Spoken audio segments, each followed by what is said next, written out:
Geography वाले आ गए हुए। क्या हाल चाल है सभी के। मैं अभिषेक पांडे स्वागत करता हूं आपका आज की इस वीडियो के अंदर।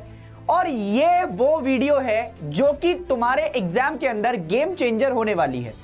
ऐसा इसलिए बोल रहा हूं क्योंकि ये sample paper next topper 11th class के लिए बहुत इंपॉर्टेंट है। बहुत चुन चुन के क्वेश्चन बनाए हैं, पर कुछ डिस्क्लेमर दे देता हूं पहले से ही। डिस्क्लेमर ये है कि मैं 30 क्वेश्चन के अंदर पूरा कवर नहीं कर पाऊंगा। पहली चीज तो इंपॉर्टेंट है। दूसरी चीज, इस बात को जब सैंपल पेपर आप देख रहे हो तो अपने थोड़ा सा दिमाग में रखिएगा कि सैंपल पेपर ऐसे डिजाइन किया गया है कि उसमें आपके जो एक्सपेक्टेड क्वेश्चन है, चाहे सिलेबस कोई भी आपका बना रहा हो, अगर अच्छा पेपर सेट करने वाला होगा तो वो इन क्वेश्चंस को जरूर मायने रखेगा, क्योंकि उसको पता है कि इन क्वेश्चन की आपका एडवांटेज कितनी है और वेटेज कैसे है। दूसरी एक इंपॉर्टेंट बात, जब आप इन क्वेश्चन को देख रहे हैं तो आप इनको ऐसे देखिएगा कि अगर ये क्वेश्चन आपके पेपर में आएंगे तो किस तरीके से आपकी अप्रोच होने वाली है, आप किस तरीके से उसको सॉल्व करेंगे। मैं आंसर ऐसे भी डलवा सकता हूं टेलीग्राम पे, डायरेक्ट ये सैंपल पेपर दे सकता हूं, बट उसका कोई मतलब नहीं है। जब हम सैंपल पेपर सॉल्व करते हैं तो सैंपल पेपर सॉल्व करने का मकसद होता है कि ये टीचर किस तरीके से सोच रहा है वो तुम भी सोच सको, तुम्हें पता लग सके कि आपका कैसे सैंपल पेपर आपका बनाया गया है, क्या उसमें आपका जो है तुम्हें सबसे पहले लिखना है, क्यों ये क्वेश्चन आपका डाला गया, और उससे आसपास में आपका मिलते जुलते क्वेश्चंस भी तुम्हें अटेम्प्ट करते चलने हैं। क्योंकि जब तुमसे कोई क्वेश्चन नहीं बनेगा तो तुम उस टॉपिक को रिवाइज करोगे, और रिवाइज करने के साथ साथ उससे एसोसिएटेड बाकी चैप्टर्स भी और आपका बाकी क्वेश्चन भी करते चलोगे। तो दिमाग में ये रखिएगा कि मोस्टली तो आपका ये क्वेश्चन आपका देखने को मिलेंगे, बट मैं ऐसा दावा नहीं कर रहा हूं कि यही क्वेश्चन तुम्हारे आपका पेपर के अंदर ही डायरेक्ट आ जाएंगे। 90% आपका क्वेश्चन एसोसिएटेड रहेंगे इन्हीं से related. Most expected sample question paper ये आज आपके लिए यहां पर मिल रहा है। एंड तक देखिएगा ताकि आपको बहुत अच्छी अच्छी चीजें पता लगती जाएं। बीच में बहुत सारे होमवर्क भी दूंगा जो कि कमेंट सेक्शन में मुझे चाहिए, और जब ये वीडियो आप पूरी एंड तक देख ले तो कमेंट सेक्शन में ये जरूर बताकर जाइएगा कि आपको वीडियो कैसी लगी। और जो आप अगर एंड में कमेंट कर रहे हैं तो मुझे यह भी पता लगेगा कि आपने ये पूरा सैंपल पेपर देखा भी है। तो चलिए शुरू करते हैं बिना किसी देरी के। ठीक है, चलो अब जरा ध्यान से देखो। सबसे पहले अपन आपका जो है बढ़ रहे हैं, और पहले ही आपका जो है क्वेश्चन की तरफ हम चलते हैं। यहां से पहले मैं आपका सबसे पहले यह बता देता हूं आपको कि जब आप कोई सैंपल पेपर सॉल्व करने जाएंगे तो होता क्या है, हमारा बच्चा आपका बहुत रश में रहता है। उससे दो घाटे होते हैं, वो दो घाटे पहले समझा देता हूं। जब आप सैंपल पेपर सॉल्व करना शुरू करते हो तो उसमें सबसे पहले आप इस सेक्शन को स्किप करते हो, आप जाते हो डायरेक्ट क्वेश्चन देखने, क्योंकि आपके दिमाग में घर से ये एक नोशन बना होता है कि मैं वो क्वेश्चन आपका देख लूं जो मुझे आते हैं। ठीक है, आपने देख लिए। अब कई क्वेश्चन मान लीजिए ऐसे हैं जो आपके दिमाग में बहुत थोड़े से कम पड़े हुए थे, या फिर आप उसको पढ़कर छोड़कर स्किप करके आए थे, वही आपको स्टार्टिंग में दिख गए।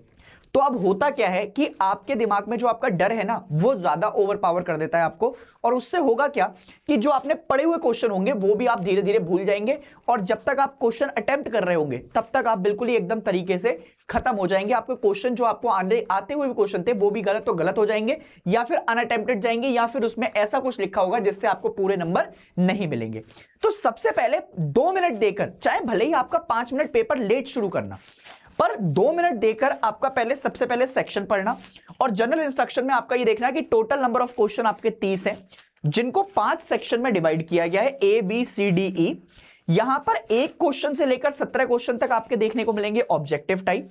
18 और 19 क्वेश्चन आपके सोर्स बेस्ड हैं। ठीक है, अब ऐसा हो सकता है कि जब ये सैंपल पेपर मैं बना रहा हूं तो इसमें सोर्स बेस्ड आपका की जगह मैंने कुछ और भी डाला हो, देखेंगे अभी, है ना।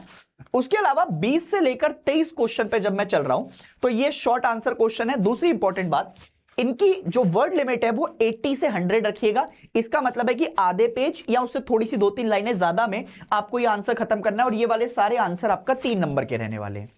उसके अलावा 24 से 28 क्वेश्चन तक जब आप चल रहे हैं तो 24 से 28 क्वेश्चन वाले लॉन्ग आंसर हैं।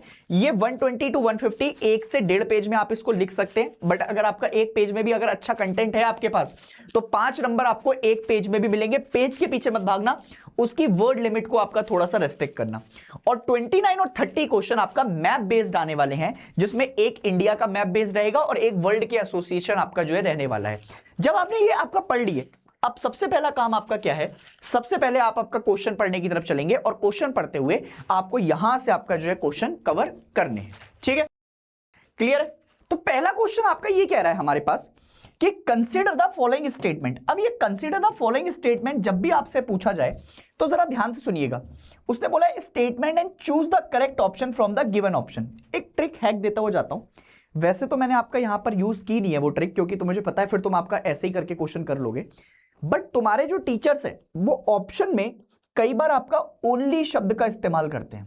ओनली, देखो ओनली का मतलब ऐसा नहीं है कि ये हमेशा ही आपका गलत होगा, बट अगर किसी स्टेटमेंट में आपका ओनली लिखा है तो वो लगभग 95% केसेस में आपका गलत ही होता है। ऐसे 4-5% ही आपका क्वेश्चन होंगे तुम्हारी किताब के अंदर जो कि ओनली वाले शब्दों को आपका प्रमोट करते हुए चलेंगे या ओनली से आपका संबंधित बनते हैं।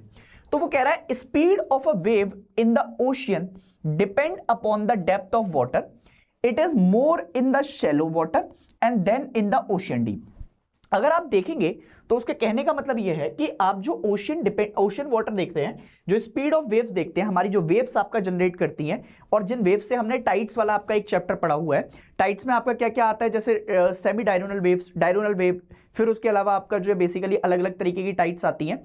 तो ये टाइड्स आपका जो है बेसिकली जब हम देखते हैं तो speed of wave in the ocean depend upon the depth of the water. उसका कहना है it is more in the shallow water then in the ocean deep. कोई बात नहीं है। दूसरा वो कह रहा है impact of tsunami is more over the ocean, मतलब ओशियन के अंदर आपका सुनामी का सिग्निफिकेंस ज्यादा देखने को मिलेगा, and less near the coast where they cause large scale devastation. ठीक है, where they cause large scale devastation. अब मैं ये कह रहा हूं कि इसके ऑप्शन एक बार आपका देख लो। वो कह रहा है both the statement 1 and 2 are incorrect. अब ये इनकरेक्ट तो आपका मुझे किसी भी केस में नहीं लग रहे हैं, तो इनकरेक्ट तो दोनों तो नहीं है। दूसरा वो कह रहा है ओनली स्टेटमेंट 2 इज करेक्ट। देखो ये जो दूसरा वाला स्टेटमेंट है ना, ये तो बिल्कुल ही आपका फर्जी है, ऐसा तो कोई लेना देना ही नहीं है। जबकि आप कोस्ट के आसपास आते हैं तो कोस्ट के आसपास तो आपका जो बेसिकली उसका सिग्निफिकेंस देखने को मिल जाता है। तो सेकंड वाला स्टेटमेंट भी करेक्ट है? करेक्ट नहीं है, ये करेक्ट नहीं है। Only statement 1 is correct. तो वो कह रहा है ओशन, उसने क्या बोला, speed of wave in the ocean depend upon the depth of water. ठीक है, it is more in the shallow water then in the ocean deep, ये सही है। तो इसका आंसर आपका क्या बन रहा है हमारे पास? इसका आंसर बन रहा है आपका ए। अब देखो ध्यान से देखो यहां से क्या क्या क्वेश्चन, जैसे ही आपका मान लो तुमने ये क्वेश्चन देखा तो एक तो सबसे पहले तुम्हें टाइड्स पता होने चाहिए कि टाइड्स क्या होते हैं, फिर वेव्स के बारे में आपका पता होना चाहिए तुम्हें। टाइड और वेव्स आपका जो बेसिकली इनके बीच में डिफरेंस पता होना चाहिए। उसके बाद आपका जो है डायरोनल टाइड्स, सेमी डायरोनल टाइड्स, ठीक है।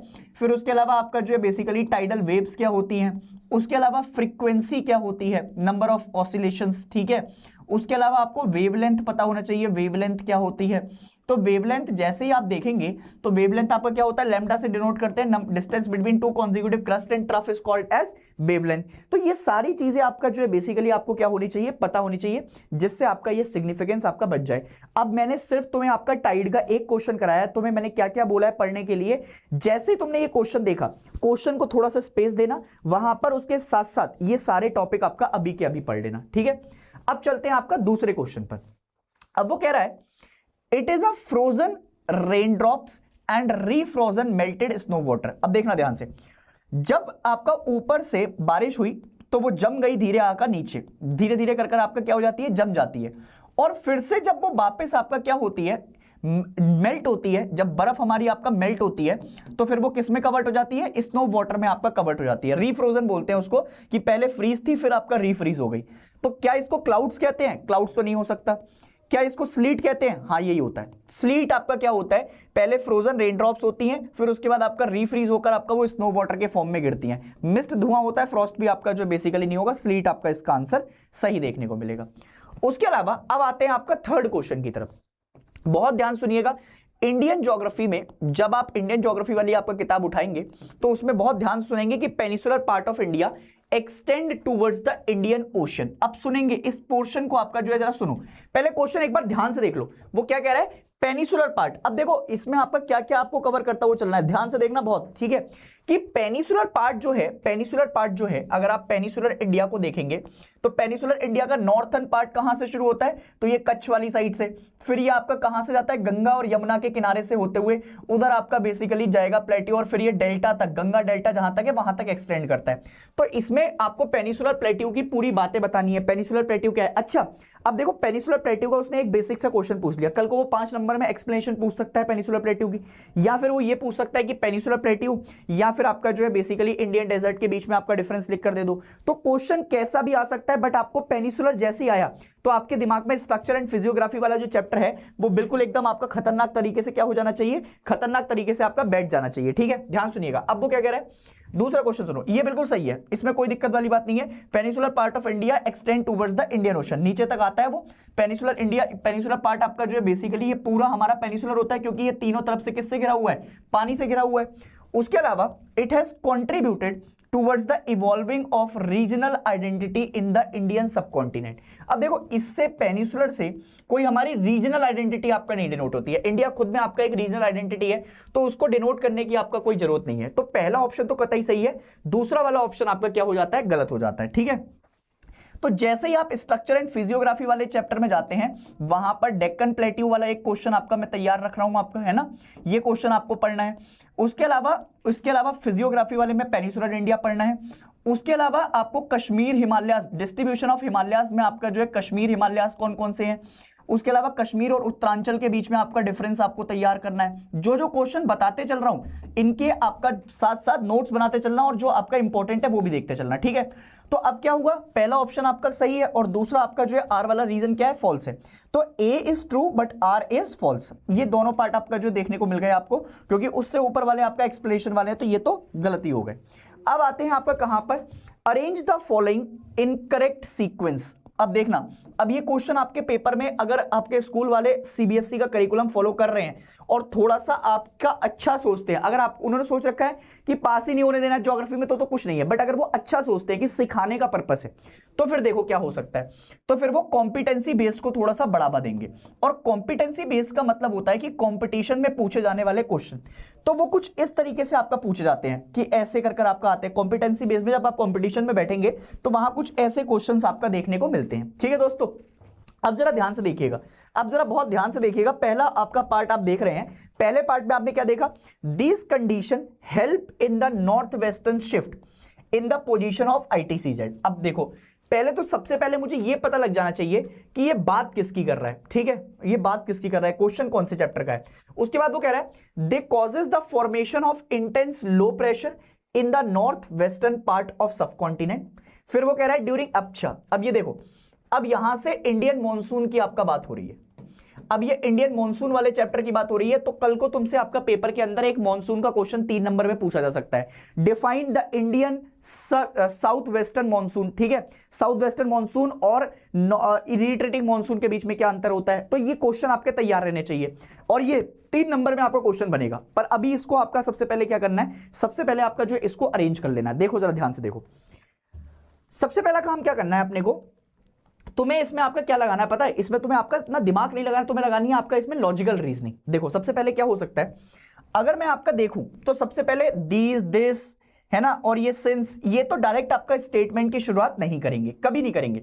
दीज दिस है ना, कोई ना कोई तो आपका जो चाहिए ही चाहिए, मतलब स्टेटमेंट को स्टार्ट करने के लिए। तो स्टेटमेंट को स्टार्ट करने वाला जो एक फीजिबल आपका पार्ट बन रहा है वो बन रहा है ड्यूरिंग। अब ड्यूरिंग ऐसे वाला आपका थर्ड वाला ऑप्शन किसमें है, देखो मैं तो आपका अगर होता तो मुझे ऑप्शन के हिसाब से आपका खेलना था। तो ये स्टेटमेंट आपका दिस तो शुरू कर सकता है, बट दिस से भी आपका दिस कॉजेज डायरेक्टली तो नहीं बनेगा, उससे पहले कोई ना कोई पार्ट हुआ होगा। तो ऐसे में तो आपका ये वाला ऑप्शन मुझे दिखाई दे रहा है थर्ड वाला, बट फिर भी पढ़ लेते हैं। वो क्या कह रहा है, during April and May when the sun shines vertically over the Tropic of Cancer. गर्मियों के टाइम पे क्या होता है, जो हमारा आईटीसीजेड है वो ट्रॉपिक ऑफ कैंसर की तरफ शिफ्ट हो जाता है, और जब जाड़े आते हैं तो वो ट्रॉपिक ऑफ कैप्रिकॉर्न की तरफ शिफ्ट हो जाता है। ये दोनों बातें आपका याद रखिएगा। The larger landmass in the north of Indian Ocean get intensely heated. ये बात बिल्कुल सही है कि अगर आप देखेंगे तो जो हमारा ज्यादातर आपका लैंड का हिस्सा है, ये पूरा हिस्सा है, क्योंकि गर्मियां पड़ रही है भयंकर, तो सन की जो आपका एनर्जी है वो ट्रॉपिक ऑफ कैंसर पर है, तो वो पूरे इस इलाके को इतना ज्यादा हीट कर देती है कि हमें गर्मी महसूस होने लग जाती है। तो इसका मतलब है पहले तो आपका जो है थर्ड पार्ट बनेगा, ये आया 1। दूसरा वो कह रहा है जिसकी वजह से क्या होता है, this causes the formation of intense low pressure. अब देखो मैंने तुम्हें बताया था जहां पर ज्यादा गर्मी वहां पर आपका गर्म हवा, और गर्म हवा हमेशा आपका क्या करती है, गर्म हवा हमेशा आपका राइज करती है। राइज करेगी तो आपका यहां पर जो प्रेशर है वो खत्म हो जाएगा, और जब कोई प्रेशर ही नहीं है तो यहां पर कैसा प्रेशर जनरेट हो जाएगा, लो प्रेशर। ठीक है दोस्त, तो इसकी वजह से क्या हो रहा है, लो प्रेशर जनरेट होता है north western part of the sub continent, इधर पंजाब हरियाणा राजस्थान वाला आपका जो रीजन है। उसके बाद वो कह रहा है कि since the pressure in the Indian Ocean in the south of landmass is high as water get heated slowly. तो अब तुम्हें यह बात पता है कि जब आपका पानी है तो पानी आपका कैसा होता है, पानी हमारा लिक्विड है, तो लिक्विड धीरे धीरे आपका जो है गर्म होता है और धीरे धीरे ठंडा होता है। तो ये क्या है, ये आपका जो बेसिकली आपका स्लोली गर्म हो रहा है। The low pressure cell attracts the south east trade across the equator. अब होता क्या है, जो साउथ ये आती है, ये वाली विंड्स हैं, ये इस तरीके से आपका अट्रैक्ट होती हैं, ये इस तरीके से आपका अट्रैक्ट होती हुई बेसिकली किधर की तरफ आएंगी, इंडिया के पार्ट्स में। और फिर वो कह रहा है this condition help in the northward shift in the position of I T C Z, और इसी वजह से जो हमारा आईटीसीजेड है वो कहां शिफ्ट हो जाता है, नॉर्थ की साइड शिफ्ट हो जाता है। तो अब इसमें ऑप्शन के हिसाब से क्या देखने को मिला, सबसे पहले तीसरा ऑप्शन आया, तीसरे के बाद आपका सेकंड ऑप्शन आया, सेकंड के बाद फोर्थ आया, और फोर्थ के बाद आपका फर्स्ट आया। ये सी ऑप्शन आपका बिल्कुल सही हो गया। इंडियन मॉनसून का चैप्टर बहुत अच्छे से याद रखना, ऐसे क्वेश्चन आपका पेपर में देखने को मिले तो याद रखिएगा।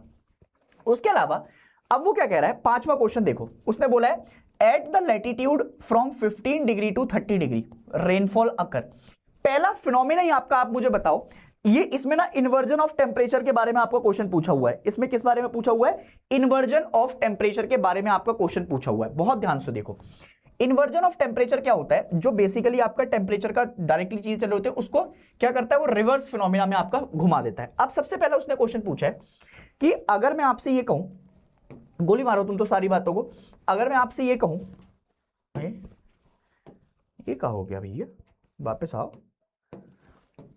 एक आपका जो है भाई साहब यहां पर ये बना हमारे पास, ठीक है, उसके अलावा एक आपका लाइन ये खिंच गई, एक लाइन आपका ये खिंच गई, ठीक है, एक लाइन आपकी ये खिंच गई, ठीक है दोस्तों, ठीक। अब यहां पर आते हैं, ठीक है, ये आया हमारा 0 डिग्री इक्वेटर, ये आया हमारा 30 डिग्री, और ये आया हमारा 30 डिग्री। अब वो ये कह रहा है कि at low latitudes from 15 degree to 30 degree rainfall occurs. क्या ये बात सही है, 15 डिग्री से आपका 30 डिग्री तक ही आपका बारिश देखने को मिल रही है, उसके बाद आपका लो लैटिट्यूड के वापस 0 से 15 डिग्री में बारिश देखने को नहीं मिलेगी। तो इससे फर्जी स्टेटमेंट आपका कुछ नहीं हो सकता। क्यों, मैंने बताया था कि सबसे ज्यादा बारिश जो होती है वो इक्वेटर पर होती है। क्यों, क्योंकि यहां पर आपका कैसा प्रेशर जनरेट होता है, यहां पर होता है लो प्रेशर जनरेट। यहां पर कैसा प्रेशर जनरेट होता है, यहां पर होता है लो प्रेशर जनरेट। और जब लो प्रेशर आपका यहां पर जनरेट होगा तो सारी हवाएं आपका यहां पर अट्रैक्ट, और जो हमारा आपका नॉर्दर्न साइड में ये यहां पर Tropic of Cancer shift ITCZ shift हो जाता है, तो जितनी ये हवाएं क्या करती हैं, ये सीधे सीधे खींचती हैं, हाई प्रेशर से लो प्रेशर की तरफ चलेंगी। अब 30 डिग्री वाला जो इलाका है, 30 डिग्री वाले में तो आपका हाई प्रेशर जोन है। अब मुझे बताओ, अगर हाई प्रेशर जोन पे आपका बारिश होने लग गई तो भाई साहब ये तो आपका जो है भयंकर पूरी थ्योरी पलट देगा, सब बर्बाद कर देगा, सब चीजें खत्म हो जाएंगी। तो हाई प्रेशर पर आप डायरेक्ट चीजें आपका नहीं बना सकते। हाई प्रेशर पर आपका किस तरीके से तुम बारिश करवा लोगे, तो हाई प्रेशर से लो प्रेशर ही चलती है विंड, तो ज्यादातर बारिश कौन से इलाके में होगी, 0 डिग्री वाले इलाके में। सबसे मैक्सिमम रेन कहां पर होगी, 0 डिग्री वाले इलाके में। तो ये पहला ऑप्शन क्या हो गया, पहला ऑप्शन हो गया गलत। दूसरा वो क्या कह रहा है, it is the result of subsidence and inverse of temperature. It is the subsidence and inversion of temperature. ये बिल्कुल सही है, क्योंकि सबसिडेंस आपका जो प्रोसेस देख रहा है, सबसाइड कर रही है हमारी रेन, और इन्वर्जन ऑफ टेम्परेचर आपका देखने को मिलता है, आईटीसीजेड शिफ्ट हो जाता है, तो उसकी वजह से आपका जो है बेसिकली ऑप्शन सही है। तो ए गलत है और आपका आर क्या है, आर आपका सही है। ऐसा ऑप्शन कहां दिखाई दे रहा है, A is false but R is true. ये वाला आपको ऑप्शन सही आएगा। अब अपन चलते हैं आपका जो है बेसिकली एक ऐसे क्वेश्चन पर, ये ग्राफ बेस्ड क्वेश्चन है, और मैं चाहता हूं कि तुम इन ग्राफ बेस्ड क्वेश्चन को आपका बहुत अच्छे से अटेम्प्ट करते हुए चलो। ऐसे क्वेश्चन आपके पेपर में हो सकता है कि इस बार दिखाई दे, बट मैं एक्सपेक्टेड है, ये सैंपल पेपर आपका बनाते हुए मेरे दिमाग में यही था कि सीबीएसई वालों ने कुछ ऐसे क्वेश्चन पूछे हैं 12th में, तो 11th का पैटर्न भी हमारे बच्चे को आपका कुछ वैसे ही पता रहना चाहिए, जिससे उसकी अभी से आपका क्या हो जाए, थोड़ी सी प्रैक्टिस होनी शुरू हो जाए। अब ध्यान से देखो, इसमें सोलर रेडिएशन बता रखे हैं, ये लैटिट्यूड है 0 से 10, 20, 30, 40, 50, 60, 70, इधर 10, 20, 30, 40, 50, 60, 70, ये एक नॉर्थ की तरफ है और ये साउथ की तरफ है, ठीक है। इसको आप ऐसे भी बना सकते हैं लैटिट्यूड को, अगर मैं आपका देखूं तो 0 से आपका 10, 20, 30, 40, 50, 60, 70 तक, और 0 से 10, 20, 30, 40, 50, 60, 70 तक ये नॉर्थ में चला गया, और ये आपका कहां पे चला गया, साउथ के अंदर। ठीक है दोस्तों, अब जरा ध्यान से देखिए, ये क्या है, ये एनर्जी वेल्स हैं। ये आप एनर्जी वेल्स आपका देखेंगे तो इसमें 50, 150, 150, 150, 200, 100, 150, 200, 250, 300, 350। अब इसमें सरप्लस हो रहा है, कहीं पे डेफिसिट हो रहा है, तो ये कैसे सोलर रेडिएशन आपका जो है फैली हुई है, उसके हिसाब से इसको पढ़ते हुए पूरा हम आपका क्वेश्चन बेस्ड चलेंगे। ठीक है दोस्त, अब इतनी बात अगर तुमको समझ में आ गई है तो यहां पर देखो पहला क्वेश्चन उसने बोला है कि why does the given graph illustrate in terms of the earth atmosphere system. ठीक है, अब एटमॉस्फेयर सिस्टम की बात हो रही है, तो उसने ये पूछा what does the given graph illustrate, क्या पता लग रहा है आपको इस ग्राफ से। तो मुझे सबसे पहली जो चीज आपका इस ग्राफ से पता लग रही है वो सोलर रेडिएशन के बारे में है, टेरेस्ट्रियल रेडिएशन के बारे में है, और सबसे इंपॉर्टेंट तुम्हें कुछ करना ही नहीं है, तुम्हें इसको ग्राफ को देख के ही समझ में आ जाएगा कि इसमें लैटिट्यूड्स के बारे में बात हो रही है। जरा ध्यान से देखो, इसमें आपका लैटिट्यूडनल नेट रेडिएशन बैलेंस के बारे में बात हो रही है कि कितनी आपका जो है बेसिकली एनर्जी रेमिट हो रही है, कितना आपका रेडिएशन जा रहा है, कैसे आपका चीजें चल रही हैं, इसके बारे में बात हो रही है, ना कि टेम्परेचर चेंज के बारे में। ये दोनों तो ऊपर वाले तो फर्जी हैं, ठीक है, इन दोनों के ऊपर आपका बातचीत चल रही है। दूसरा वो कह रहा है according to the graph where is there a surplus of net radiation balance on the earth. अब जरा एक बार बैलेंस रेडिएशन देख लेते हैं, जरा एक बार ध्यान से देखो। बैलेंस रेडिएशन अगर आप देख पा रहे हो, ये देखिए जरा एक बार ग्राफ के तौर पे बैलेंस रेडिएशन देखिए दोस्त, आप ये कहां पर बनता हुआ दिखाई दे रहा है आपको, 40 डिग्री के आसपास आपका जो है बेसिकली बनता हुआ दिखाई दे रहा है। इसको जरा क्वेश्चन को आपका दोबारा देखो, एक बार देखो जरा ध्यान से। वो कह रहा है according to the graph where there is a surplus of net radiation balance on the earth. अब बैलेंस की बात हुई है तो बैलेंस में आपका जो है between 40 degree north and 40 degree south पे आपका जो है दो जगह ऐसा दिखाई दे रहा है कि यहां पर आपका बैलेंस है, बाकी जगह कहीं पर सरप्लस में है, फिर उसके बाद डेफिसिट की तरफ जा रहा है। तो ये 40 डिग्री का आपका फिनोमिना आपको याद रखना है। तो इस क्वेश्चन का आंसर क्या हो जाएगा, इस क्वेश्चन का आंसर हो जाएगा आपका between 40 degree north and south. उसके बाद चलते हैं हाउ डज द रीडिस्ट्रीब्यूशन। अब हाउ डज द रीडिस्ट्रीब्यूशन की तरफ चल रहे हो तो हाउ डज द रीडिस्ट्रीब्यूशन वाला क्वेश्चन आपका बहुत इंपॉर्टेंट है, इसको देखिएगा जरा, ठीक है। How does the redistribution of surplus heat energy from the tropics prevent extreme heating of the tropic and freezing of high latitude. अब ऐसा क्यों हो रहा है कि हम ट्रॉपिक को आपका प्रिवेंट कर रहे हैं जिससे वो एक्सट्रीम हीट ना कर जाए, और जो हमारे आपका ट्रॉपिक्स हैं वो ज्यादा फ्रीज ना कर जाए हाई लैटिट्यूड में, by causing freezing temperature in the tropics. अगर ऐसा करोगे तो आपका जो है भाई साहब फ्रीज हो ही जाएंगे, और हमसे बोला है कि आपका फ्रीज नहीं करना है। By increasing the temperature in the tropics, ये भी नहीं करना है। By reducing heat accumulation in the high, ये एक आपका ऑप्शन सही हो सकता है कि अगर आप हीट को एक्यूमुलेट कर लेते हैं हायर लैटिट्यूड्स के अंदर तो उसमें आपका क्या हो सकता है, उससे आपका जो है बेसिकली आप प्रिवेंशन की तरफ जा सकते हैं। अगर आप डिक्रीज करेंगे सरप्लस हीट को ट्रॉपिक के अंदर तो आपका दिक्कत हो जाएगी, ठीक है। इंक्रीज कर सकते हैं, ठीक है, रिड्यूस कर सकते हैं, सॉरी, ठीक। तो ये वाला ऑप्शन आपका जो है एक सही है। अब देखो इस चैप्टर से आपका क्या क्या आपको पढ़ना है। एक टॉपिक तो इन्वर्जन ऑफ टेम्परेचर का बहुत इंपॉर्टेंट है, जो तुम्हें आना ही आना चाहिए। इन्वर्जन ऑफ टेम्परेचर के अलावा एक प्रेशर बेल्ट आपका इस चैप्टर से बहुत इंपॉर्टेंट है, प्रेशर बेल्ट्स को आपका जरूर पढ़ना ही पढ़ना है, ठीक है। और इसके अलावा आपका मॉनसून, इंडियन मॉनसून सिस्टम भी आप जो है हल्का फुल्का एसोसिएट कर सकते हैं, कैसे आपका जो इस रीजन के अंदर हमें देखने को मिलेगा, ठीक है दोस्तों। उसके बाद अब आते हैं हम आपका कहां पर, अब हम आते हैं आपका जो बेसिकली फिर से आपका स्ट्रक्चर फिजियोग्राफी की तरफ आपका देखेंगे, और इसमें आपका बहुत सारी चीजें कनेक्टेड हैं। अब जैसे एग्जांपल के तौर पर तुम तैयार रहना, तुमसे आपका ये भी पूछा जा सकता है नॉर्दर्न मोस्ट पॉइंट कौन सा है, सदर्न मोस्ट पॉइंट कौन सा है, वेस्टर्न मोस्ट पॉइंट कौन सा है, ईस्टर्न मोस्ट पॉइंट कौन सा है, ये आपका सारे पार्ट तुमसे पूछे जा सकते हैं। या ये पूछा जा सकता है ट्रॉपिक ऑफ कैंसर आपका किधर से पास हो रहा है, कौन कौन सी स्टेट से, IST आपका कौन कौन सी स्टेट से पास नहीं होती है, ये क्वेश्चन आ सकते हैं। या फिर एक अगर तुम आपका चैप्टर पढ़ते हो distribution of ocean and continent, तो उस distribution of ocean and continent में आपको एक बड़ी इंपॉर्टेंट चीज आपका बताई है, जो प्लेट टेक्टोनिक थ्योरी है, उस प्लेट टेक्टोनिक थ्योरी में आपसे पूछा गया है नाज़का प्लेट कौन कौन से कॉन्टिनेंट के बीच में लाई करती है, कैरोलिन प्लेट कौन कौन से कॉन्टिनेंट के बीच में लाई करती है, पैसिफिक प्लेट आपका कहां पर है, तो उनकी लोकेशन वाले मैपिंग आ सकती है। और या फिर वो डायरेक्टली आपका मैच द फॉलोइंग में पूछे जा सकते हैं। कयाल्स, एक कारबार का क्वेश्चन भी आपका पूछा जा सकता है, व्हाट आर कारबार्स, ठीक है, ये आपका जो है क्वेश्चन आ सकता है। कयाल्स का आपका क्वेश्चन बन सकता है आपसे। डेल्टा एस्चुरी आपका पूछ सकते हैं। ये ऐसे मैच द फॉलोइंग्स में आपको क्वेश्चन बनते हुए दिखाई देंगे। तो जरा उसने क्या पूछा है, उसने पूछा which of the following is incorrectly matched, इनमें से आपका कौन सा सही ऑप्शन नहीं दिखाई दे रहा है आपको। ठीक है, अब देखो सबसे पहले उसने पूछा है वेस्ट कोस्टल प्लेन। अब देखो वेस्ट कोस्टल प्लेन का मतलब है इधर वाला इलाका, वेस्ट कोस्टल प्लेन का इलाका मतलब आपका ये हो गया। तो यहां पर आपको कयाल्स दिखाई देते हैं, यहां पर बिल्कुल आपको कयाल्स दिखाई देंगे, इस बात को याद रखिएगा। अच्छा, मुझे कमेंट सेक्शन में ये लिख के बताना कि कयाल्स क्या होते हैं, ये मैंने पढ़ाया हुआ है। अगर अब भी आपका अगर तुम्हें कयाल्स नहीं बता पा रहे हो तो एक रैपट मार लेना अपने मुंह पे सीधे, ठीक है, कि अब हम नहीं कर पा रहे हैं। कयाल्स क्या होता है ये मैंने पढ़ाया हुआ है, मुझे बताना। मेरा मन तो था बता दूं पर नहीं बताऊंगा। उसके बाद वो कह रहा है ईस्टर्न कोस्टल प्लेन में। अब देखो मैंने क्या बताया था, जितनी भी नदियां जो कि वेस्ट से निकलकर जाती हैं ईस्ट की तरफ, जितनी भी नदियां जो कि वेस्ट से निकलकर जाती हैं ईस्ट की तरफ, चाहे वो कृष्णा हो, चाहे वो गोदावरी हो, चाहे वो आपका कावेरी हो, ये सब की सब आपका डेल्टा बनाने का काम करती हैं। तो इसका मतलब है ज्यादातर आपका जो है बेसिकली ईस्टर्न वाले साइड में हमें डेल्टास देखने को मिलेंगे। बिल्कुल सही बात है, तो ये डेल्टास आपका जो है यहीं पर फॉर्म हो जाएंगे। दूसरी इंपॉर्टेंट बात सुनिएगा, डेल्टास होते क्या हैं, जब हम आपका कोई भी नदियों को देखते हैं तो नदियां जहां पर आकर अपना पानी छोड़ती हैं समुद्र के आसपास, वहां पर एक लैंडफॉर्म तैयार होते हैं, ऐसे ऑक्सो प्लेन की तरह आपका जो है प्लेन्स आपका छप जाते हैं, ऐसे अलग अलग तरीके से ऐसे डाइवर्ट होते हैं, दलदलीय क्षेत्र बनता है, उसी को आपका जो है डेल्टा कह दिया जाता है। फिर वो कह रहा है लक्षद्वीप। अब देखिएगा लक्षद्वीप में मिनिकॉय आइलैंड आपका जो है हमको देखने को मिल जाता है, ये बिल्कुल सही है। जैसे अगर आपको याद हो तो एक क्वेश्चन आपके पेपर में आ सकता है कि 10 डिग्री चैनल आपका किस किस को अलग करता है, तो अंडमान एंड निकोबार को अलग करने का काम करता है। ऐसे ही अंडमान एंड निकोबार में कोरल्स आपका देखने को मिल रहे हैं, ये थोड़ा सा आपका जो है जाती हो जाएगी, बहुत ज्यादा कोरल्स आपका जो है सब जगह नहीं फैले हुए हैं। उसने पूछा which of the following is incorrectly matched. बाकी तीनों ऊपर वाले आपका सही हैं, ठीक है, बाकी तीनों ऊपर वाले आपका मुझे सही दिखाई दे रहे हैं। बस एक अंडमान निकोबार में पूरा कोरल्स की जगह आपका नहीं कह सकते, क्योंकि ये थोड़ा सा आपका जाती है इस वाले इलाके में, ठीक है।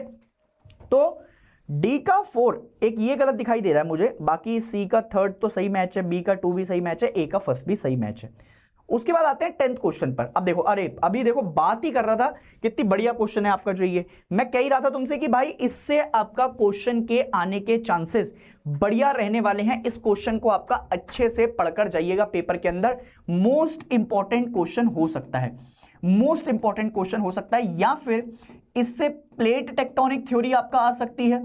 प्लेट टेक्टोनिक थ्योरी अगर इससे नहीं आई तो इससे मूवमेंट ऑफ इंडियन प्लेट आ सकता है क्वेश्चन, एक मूवमेंट ऑफ इंडियन प्लेट, यहां से आपका एक क्वेश्चन बन सकता है मूवमेंट ऑफ इंडियन प्लेट से।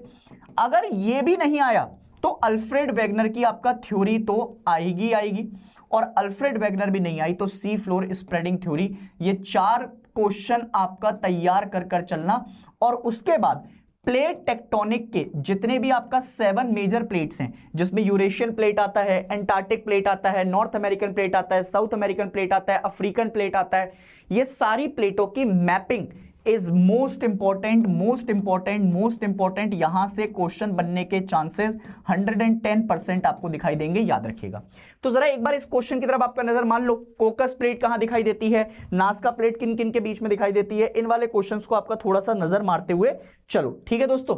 अब देखो सबसे पहले देखो कोकस प्लेट की बात हुई है, तो कोकस प्लेट जो हमें दिखाई देती है, ये दिखाई देती है आपका बेसिकली सेंट्रल अमेरिका और पैसिफिक प्लेट के बीच में, ठीक है। दूसरा ऑप्शन उसने पूछा है नासका प्लेट।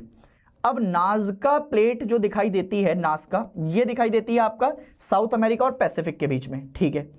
जरा पहले इनके बेसिस पर ऑप्शन सेलेक्ट कर लेता हूं, टाइम वेस्ट नहीं करेंगे अपन। तो ए के ऑप्शन में आपका 3 है, ए के ऑप्शन में 3 दो जगह दिखाई दे रहा है, ऑप्शन नंबर ए और ऑप्शन नंबर सी।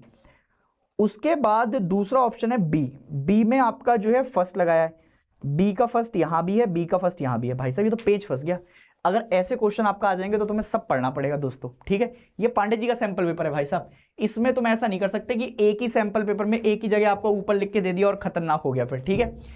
चलो आगे देखते हैं। कैरोलिन प्लेट पूछी है उसने। अब कैरोलिन प्लेट आपका किस किस के बीच में दिखाई देती है, तो कैरोलिन प्लेट आपको दिखाई देती है between Philippines and Indian plate, ठीक है। Fuji plate between central America and Pacific plate. तो सी का 4, ये रहा ऑप्शन, ये है सी ऑप्शन, ये आपका जो है बेसिकली ऑप्शन आपका क्लियर हो जाएगा। ठीक है दोस्तों, तो यहां से आपका जो है एक क्वेश्चन ऐसा आ सकता है, तैयार रखिएगा इस क्वेश्चन को। बाकी ये वाले ऊपर वाले क्वेश्चन आपका 3 नंबर में या 5 नंबर में आपको देखने को मिल सकते हैं, इनको तैयार रखिएगा हाथ में। ठीक है, चलिए अब आते हैं असर्शन रीजनिंग की तरफ। अब ये असर्शन रीजनिंग के जो क्वेश्चन है ये तुम्हें सबसे ज्यादा आपका जो है परेशान कर रहे हैं जिंदगी में। आधी जिंदगी तो तुम्हारी इन्होंने ही खराब कर दी। ठीक है, आधी जिंदगी तो तुम्हारी इन्होंने खराब कर दी। जरा एक बार देख लेते हैं। वो कह रहा है इन ह्यूमिड सब tropical climatic reason rainfall occur through out the year. सबसे पहले वो बात कर रहा है कौन से वाले इलाके की। सबसे पहले जो वो बात करी है उसने उठाई है, वो आपने उठाया उसने एकदम, जरा ध्यान से देखो। अगर वो कहना चाह रहा है तो वो इस इलाके की आपका बात कर रहा है। ध्यान से देखो, सब ट्रॉपिकल, ये वाला जो इलाका है 0 से आपका जो है बेसिकली 30 डिग्री वाला इलाका, ये वाला इलाका, ये तो आपका ट्रॉपिकल के बीच में है, और इसके बीच में आपका जो है सब ट्रॉपिकल पार्ट आपका लाई कर जाएगा। Rainfall occur through out the year, अगर आप देख रहे हैं तो इन वाले इलाकों में तो आपका लगातार मतलब बारिश होती रहती है, क्योंकि हमारे इक्वेटर के पास वाले इलाके हैं, और इक्वेटर के पास वाले इलाकों में आपका जो है बारिश का फिनोमिना बहुत ज्यादा क्या है, बहुत ज्यादा कॉमन है। तो इसका मतलब है कि ये वाला ऑप्शन तो आपका जो है बिल्कुल सही हमें दिखाई दे रहा है। ये वाला ऑप्शन तो हमें बिल्कुल आपका सही दिखाई दे रहा है कि बारिश तो होती है। In this region the air masses are generally stable. अब ये दिक्कत है, एयर मासेस मतलब आपका जो है low pressure high pressure, low pressure high pressure, ये जनरली आपका स्टेबल नहीं रहेंगे सब ट्रॉपिकल में। अगर आप इस पे पूछेंगे इक्वेटर के आसपास तो आपका चेंज मतलब स्टेबल हो सकता है एक बार को, बट जब आप ट्रॉपिक ऑफ कैंसर का शिफ्ट देखेंगे, ट्रॉपिक ऑफ कैप्रिकॉर्न का शिफ्ट देखेंगे, तो इसमें आपका चेंजेस देखने को मिल सकते हैं, कभी हाई प्रेशर कभी लो प्रेशर। तो ये जो रीजन है इसमें एयर मासेस आपका स्टेबल नहीं रहेंगे। तो इसका मतलब है असर्शन तो सही है बट आर आपका क्या है, गलत है। ऐसा ऑप्शन कहां दिखाई दे रहा है, ये A is true but R is false. ठीक है दोस्तों, अब आ जाओ आपका जो है फिर से एक सेक्शन मैंने आपका वैसा ही दिया है, यहां से लैंडफॉर्म वाले क्वेश्चन आपका बहुत इंपॉर्टेंट है। अब सुनो मेरी बात ध्यान से, जब भी वॉल्केनिक लैंडफॉर्म की बात आएगी तो वॉल्केनिक लैंडफॉर्म का डायग्राम मैंने आपका बनवाया हुआ है, और उस डायग्राम को अपने पेपर के अंदर बनाकर आना, चाहे वो बैथोलिथ हो, चाहे वो लैकोलिथ हो, चाहे वो लेपोलिथ हो, ठीक है, चाहे वो सिल हो, चाहे वो डाइक हो, इनके बीच में आपका डायग्राम बनाकर थोड़ा सा एक्सप्लेन करना। एक क्वेश्चन आपका इस चैप्टर से, ये मैं मान के चल रहा हूं कि बहुत ही इंपॉर्टेंट है। उसके अलावा इस चैप्टर से एक क्वेश्चन जो ऐसा हो सकता है कि पेपर के अंदर पूछा जाए, वो होता है पी और एस वेव के बीच में आपका डिफरेंस। वो होता है पी और एस वेव के बीच में आपका डिफरेंस, कि पी वेव क्या होती है, पी वेव प्राइमरी वेव्स होती हैं, एस वेव आपका सेकेंडरी वेव्स होती हैं। पी वेव्स आपका सॉलिड, लिक्विड और गैस के थ्रू पास हो सकती हैं, बट ये सिर्फ सॉलिड से पास होती हुई दिखाई देंगी। फिर उसके बाद आपका इनका लेस डिस्ट्रक्शन होता है, इनका आपका जो बेसिकली डिस्ट्रक्शन भी जो बहुत ज्यादा नहीं होता है। एल वेव सबसे ज्यादा डिस्ट्रक्शन बजाती हैं, और ये सरफेस वेव्स और बॉडी वेव्स होती हैं। सरफेस वेव बॉडी वेव में से आपका कैसे तोड़ा गया उनको आपका थोड़ा सा डिफाइन करना, ये क्वेश्चन आपके जो है तैयार हो सकते हैं। ठीक है दोस्तों, यहां से आपका जो है एक क्वेश्चन आपका मेरे भाई, ये क्वेश्चन आपका तैयार हो सकता है बेटे। समझ में आ रहा है, समझ में आ रही है बात, हाँ या ना? हाँ, कि मास्टर सवाल आपका बताता चल रहा हूं कि कैसे कैसे क्वेश्चन बन सकते हैं और कौन कौन से क्वेश्चन बन सकते हैं ये भी बता रहा हूं। उसके बाद भी अगर कमबख्ती करी तो भाई साहब घर मारूंगा आपका आके, समझ रहे हो मेरी बात, पढ़ाई करनी है। ठीक है, चलो अब देखो, सबसे पहले उसने बोला है name the cooled portion of magma chamber. अब जरा एक बार ध्यान से देखो, मैग्मा चैम्बर की आपका बात हो रही है, और मैग्मा चैम्बर में जब वो कूल्ड पोर्शन देख रहा है, अंदर देखो आपका डाइक दिखाई दे रहा है, लैकोलिथ दिखाई दे रहा है, सिल दिखाई दे रहा है, स्टॉक, वॉल्केनिक कॉन्डूर, और फिर उसके बाद कंट्री लावा फ्लो, ये ऐश आ गई बाहर, फिर आपका सिलेंडर कोन बन गया, लावा मैस। अब उसने क्या पूछा है, उसने क्वेश्चन देखो कितना प्यारा सा क्वेश्चन पूछा है, अगर तुम्हें पता होगा तो एक ही बार में बता दोगे। उसने कहा है कि जब लावा आपका कूलिंग हो जाती है तो कूलिंग होने के बाद मैग्मा चैम्बर के अंदर कौन सा कूल्ड पोर्शन आपको दिखाई दे रहा है, कौन सा कूल्ड पोर्शन आपको दिखाई दे रहा है? अंदर की तरफ मुझे सिर्फ और सिर्फ बैथोलिथ दिखाई दे रहा है। Cooled portion of magma chamber में आपका जो है अगर कोई आपका दिखाई देगा तो वो कौन सा दिखाई देगा, तो वो सिर्फ और सिर्फ मुझे बैथोलिथ दिखाई देने वाला है, बैथोलिथ दिखाई देने वाला है। ठीक है, दूसरा क्वेश्चन वो क्या कह रहा है, what type of a geological features are large dome. अब देखो मैं इसके बाद आपका क्वेश्चन पढ़ूंगा नहीं, क्योंकि उसने जैसे लार्ज डोम शेप की बात की है तो डोम शेप में आपका जो है मुझे ये दिखाई दे रहे हैं। अब लार्ज डोम शेप की आपका जो है बात उसने कर दी है। ठीक है, intrusive bodies with a label base and a pipe like conduct connecting them from below। इस क्वेश्चन को आपका एक बार पढ़ो। बैथोलिथ हो सकता है, लेकोलिथ हो सकता है, डाइक हो सकता है, सिल्क हो सकता है। बैथोलिथ हो सकता है, लेकोलिथ हो सकता है, डाइक हो सकता है, सिल्क हो सकता है। ठीक है, तो एक बार पढ़ो और देखो जरा इस क्वेश्चन को आपका क्या बनाओगे आप। लार्ज डोम शेप का जैसे ही मैंने नाम सुना ना, तो मेरे दिमाग में आपका एकदम से आंसर आया कि large dome shape intrusive body है, इंट्रूसिव अंदर मिल रही है और डोम शेप आपका बन रहा है, तो लेकोलिथ से बढ़िया आपका ऑप्शन और क्या हो सकता है दोस्तों। फिर वो कह रहा है which term is used to describe near horizontal body of intrusive igneous rocks varying based of the sheet on based on their thickness. अच्छा, इंट्रूसिव इग्नियस रॉक्स आपका बना रहा है varying based on their thickness के ऊपर आपका जो है बेसिकली हम डिफाइन कर रहे हैं।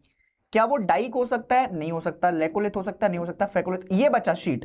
तो एक शीट ऐसा ऑप्शन है जो कि हमारे पास आपका जो है ऐसा दिखाई दे रहा है कि इंट्रूसिव इग्नियस रॉक है और उनकी थिकनेस के ऊपर हम आपका क्या कर सकते हैं, उसको डिवाइड करते हैं, क्योंकि शीट्स में उसका नाम ही है।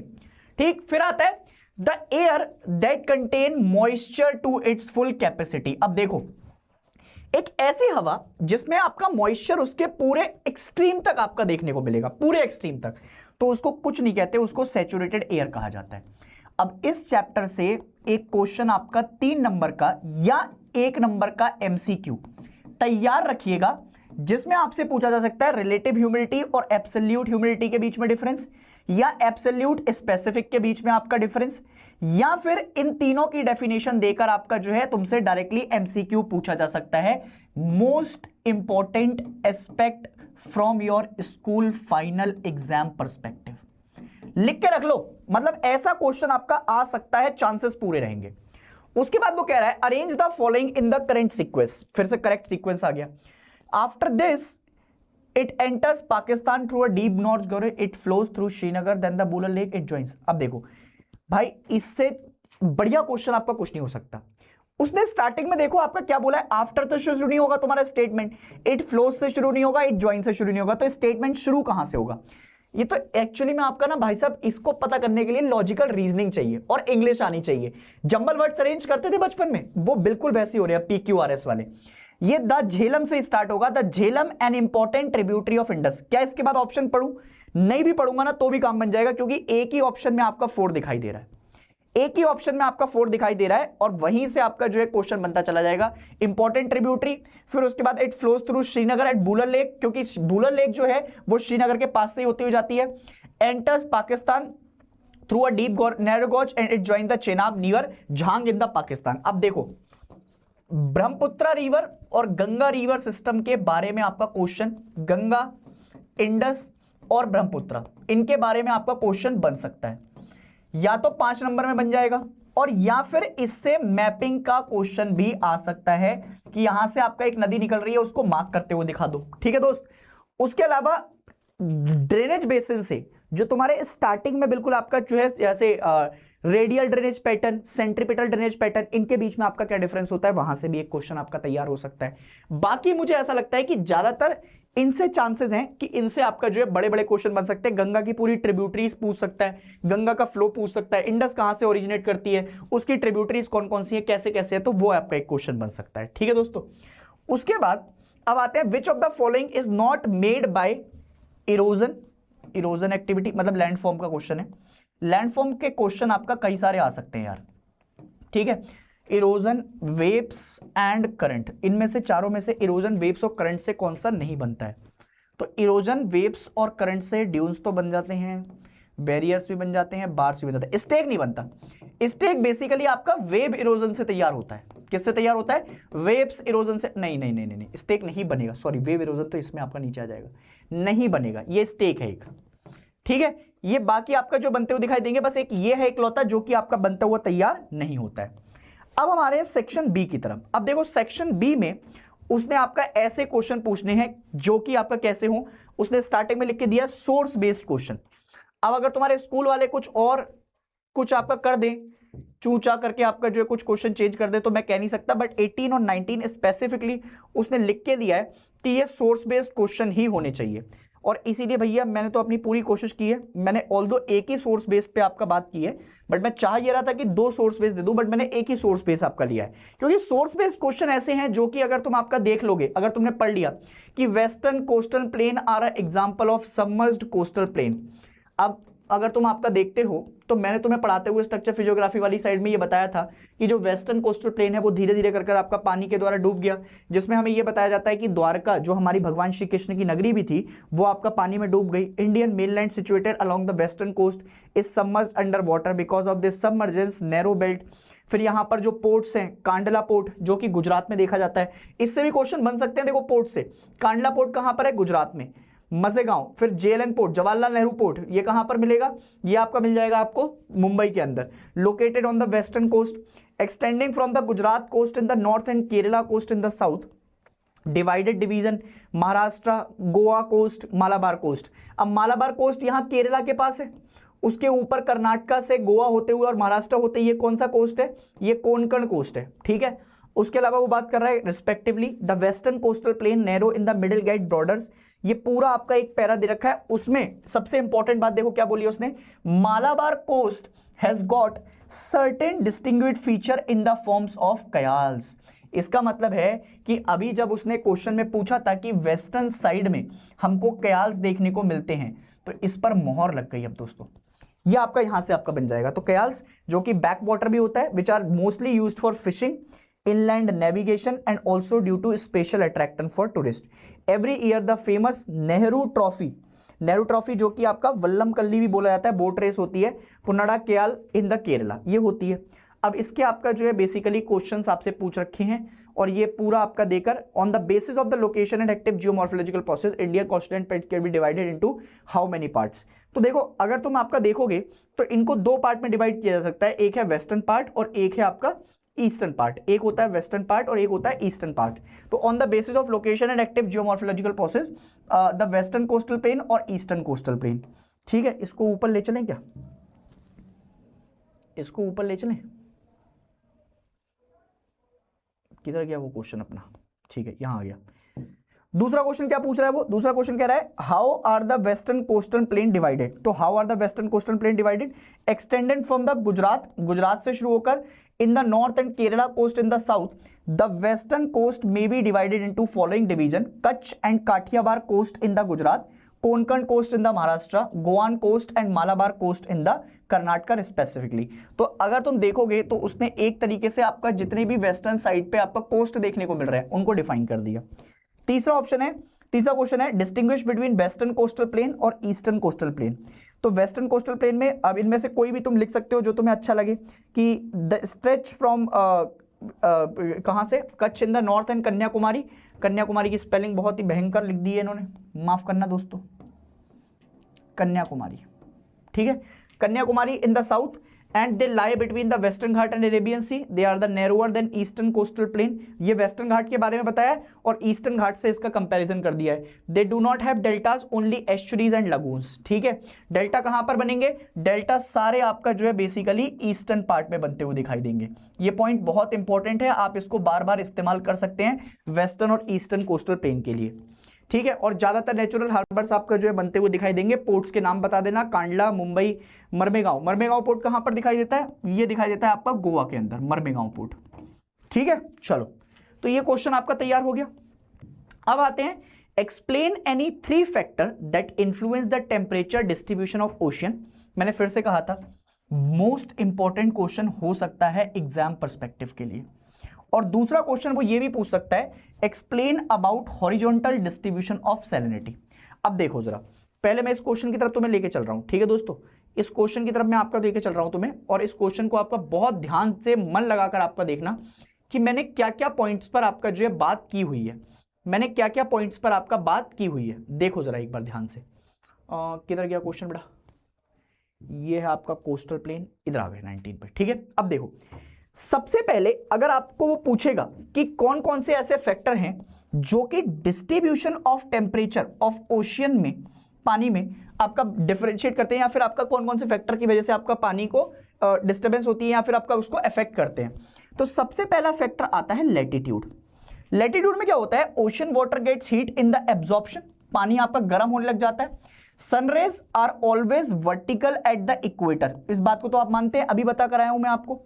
और जैसे जैसे स्फेरिकल शेप की हमारी अर्थ है, तो डिस्टेंस अगर इक्वेटर से आपका चेंज होता जाएगा, तो अगर आप डिस्टेंस आपका देखेंगे इक्वेटर की साइड, तो रेज और ज्यादा स्लैंट होने लग जाती है इक्वेटर की तरफ आते आते। Temperature of the water decreases from equator towards the poles, सबसे ज्यादा गर्मी आपका जो है बेसिकली पानी की कहां मिलेगी, इक्वेटर पर मिलेगी। और जैसे जैसे मैं पानी आपका ऊपर की तरफ जाऊंगा, 90 डिग्री पर पहुंच गया, यहां पर आपका कौन सा गर्म पानी मिल रहा है, यहां तो ठंडा पानी मिलेगा। They enclose seas in the low latitude records relatively high temperature, ठीक है। तो ये सारी बातें आपका बताएंगे। तो पहला फैक्टर कौन सा हो गया, लैटिट्यूड फैक्टर। दूसरा होता है unequal distribution of land and water. हमारे पास आपका जो है, अगर तुम्हें याद हो तो मात्र 29% आपका क्या है, सरफेस है, और 71% आपका क्या है, पानी है। अब ये भी बहुत अनइक्वली आपका डिस्ट्रीब्यूटेड है, ठीक है।